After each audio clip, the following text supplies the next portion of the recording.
What's up mga repa? This is Kuya Nicky again, nagbabalik. And today, tayo nagluto ng chicken asado Kapampangan style.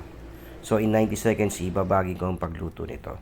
So ito, minarinate lang natin yung ating chicken. Meron tayong ground black pepper, 1/4 cup na calamansi extract, tapos 3 to 4 tablespoon of soy sauce.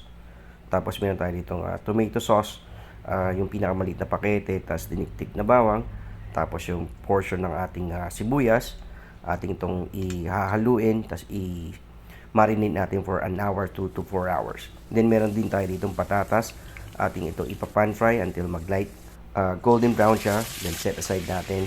Tapos yung minarinate nating chicken, ating itong i-pan fry na 3 to 4 minutes on each side, then set aside natin. Tapos ito, bawasan natin siya ng oil, tapos mag-saute tayo dito ng onion, garlic, tapos lagyan din natin siya ng patis, mga 2 tablespoon mga repa. Pagkatapos yan, ibalik natin dito yung ating marinated sauce. Tapos nilagyan ko siya ng tomato paste as replacement dun sa ating kamatis.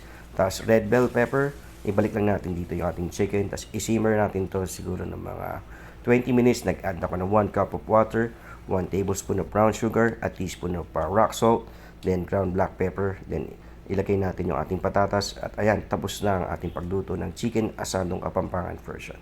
Salamat mga repa.